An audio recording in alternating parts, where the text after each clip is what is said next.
Hi guys, it is so bright. I should have put like sunglasses on. Anyways, welcome to Tomato Tunnel. It's super hot today. I watered these guys all this morning, but it's done dried up by now. I'm out here because I need to trellis. So as you can see, I've started trellising some of these.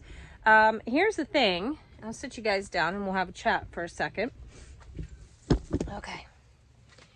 This high tunnel is actually like a hoop house, as you can see. It's not one of the great big high tunnels that has all the bracing and everything. It just has the hoops that go up and then one rib that goes down, or one spine basically that goes down the center.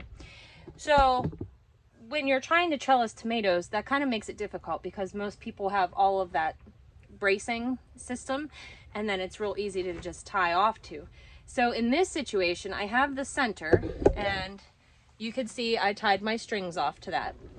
But what do I do along these beds here? Because there's only a couple, you know, hoops here and there. So I'm going to show you what I did, and then I'm going to get busy actually trellising. And as I trellis, I'm weeding and pruning because that's super important to prune so that you have good airflow. It helps keep disease away, and it just stimulates bigger tomato growth. So I will show you the whole process, but if you turn around here, you can kind of see what I've done. I'm trying to make you level here. Whoop, there we go. So what I've done here is, I can't zoom, can I? Okay.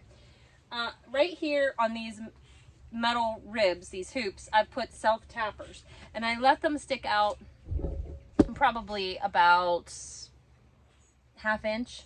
And these roofing screws have a washer on them.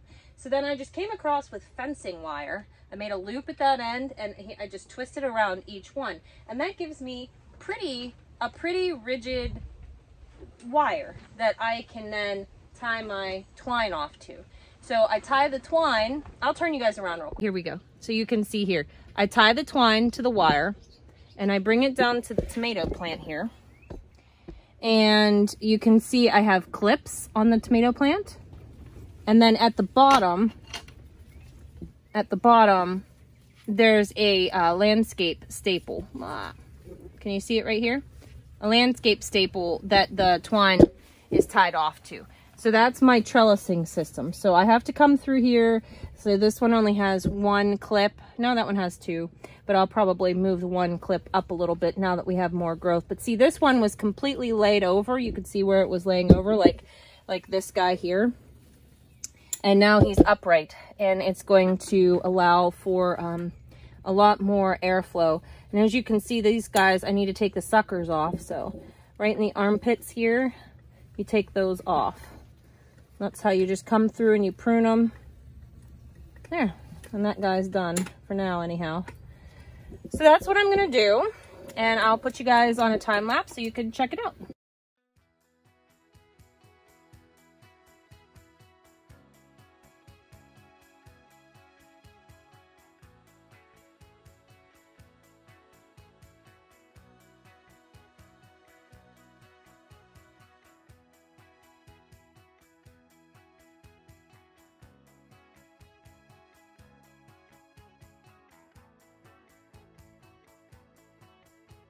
So this is a really good example of a tomato that is left to its own devices that's just kind of gone wild. And I don't know if you can see, but it'll lay on the ground and kind of go horizontal.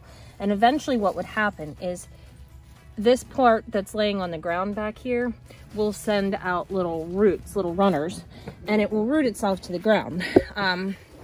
So what we want is to take all that bushy stuff off, and we want it to stand upright. So I'm going to prune this, and then I'm going to show you guys exactly what it looks like after it's pruned. Okay, this is the same tomato plant, and now he is upright. And as it grows, we will just continue to staple it right up this string. As you can see, he's still a little bit bent at the bottom, but that's okay because he's up off the ground completely. And yeah, it just looks so much better. Now you can see his main stalk and it's going to grow vertical. And actually a lot of that should straighten up. Some of these plants may be a little shocked for a couple days now that they're heavily pruned, but you can see the difference between this and these plants here in the back, which are done already. Okay guys, so I got this first row completely trellised. Doesn't it look so much better? It's all weeded out. Everybody's been pruned. Oops. Look how much better. So much more airflow. Don't mind the 2 kale plants there. They're about done. I'm gonna be pulling them out pretty soon. I might eat from them one more time, but I got lots of kale out in the big garden, so. But look how much better that all looks. Much more airflow. These have really big, considerably sized stalks. Look at that. This is my shade cloth and weed block, but the shade cloth needs to go up on the high tunnel actually soon. But yeah, look at that. So much better. There's a Harley. Tell them what we did. Yeah, hold on. Harley, you tell them what you guys did. We planted a bunch of flowers in that garden over there. What are we calling it? Anarchy garden? A chaos garden.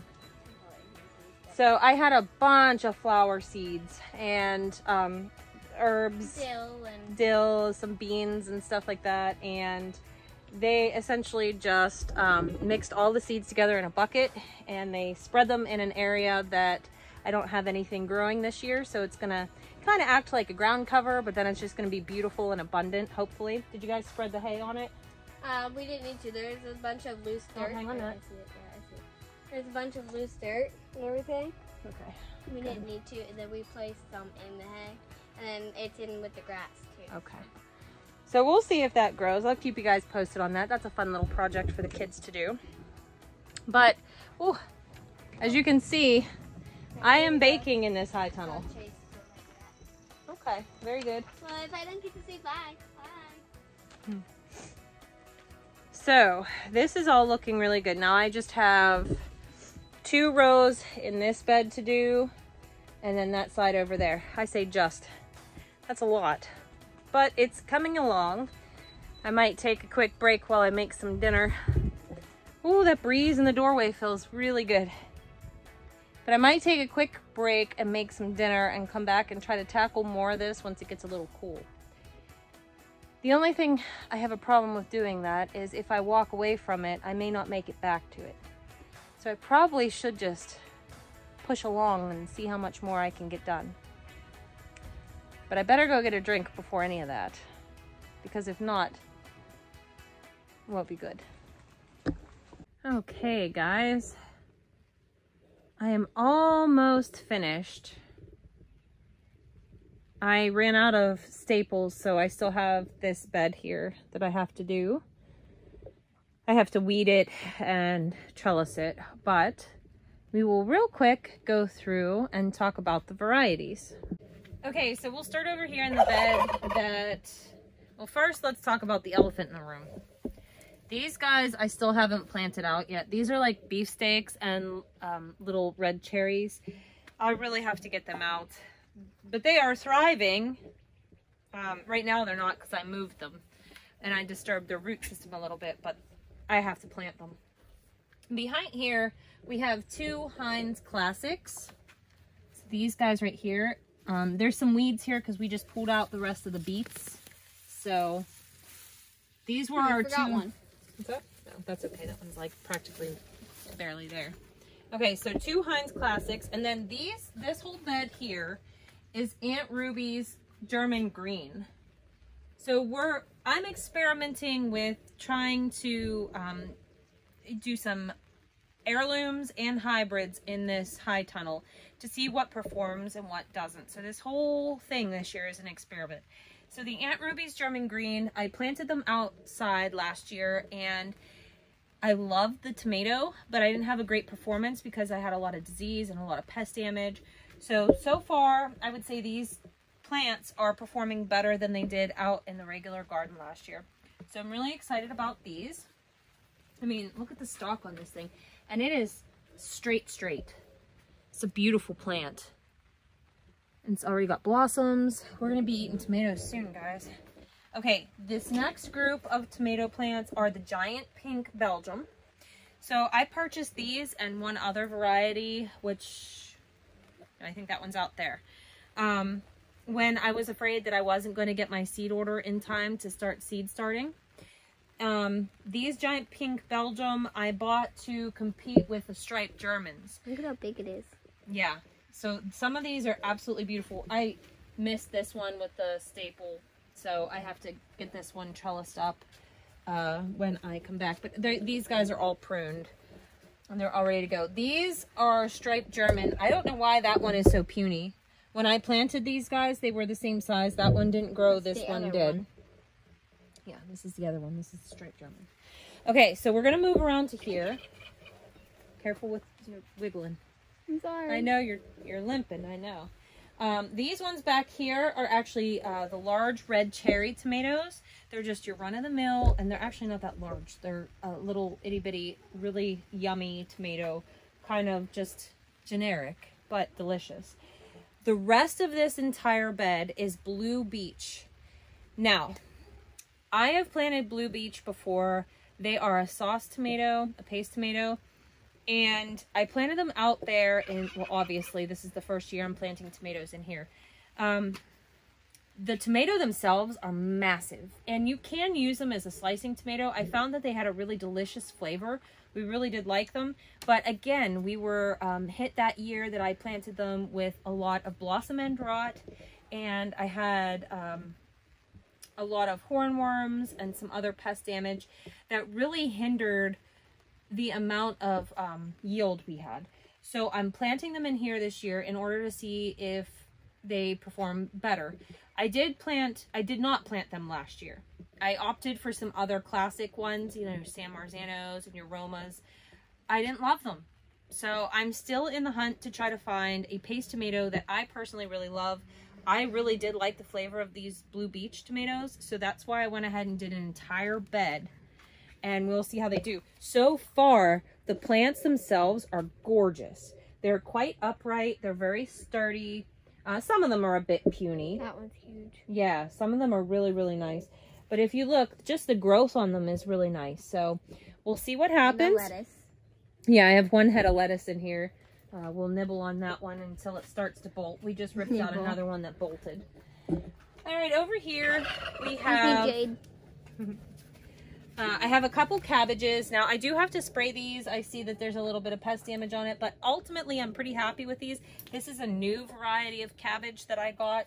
This is the Katrina cabbage through Pine Tree Seeds, and it is a hybrid. I got them because they're supposed to perform well. They're a fast-growing cabbage as well. I want to say there's something like 80 days. That doesn't sound right. Maybe 60. I'd have to look it up, but they are a very fast-growing tomato cabbage. Tomato. I planted some of these also out in the potager bed as well, so we'll see how they do. I'm also planning to plant an enormous amount of cabbage come fall, so I'll be seed starting them again really, really soon. But look at the heads on them. Yeah, so far they look good. I mean, there's some pest damage on the outside here. I'm gonna go ahead and spray them with my organic spray. It's like it's basically essential oils is what it is, and that should deter any further pest damage.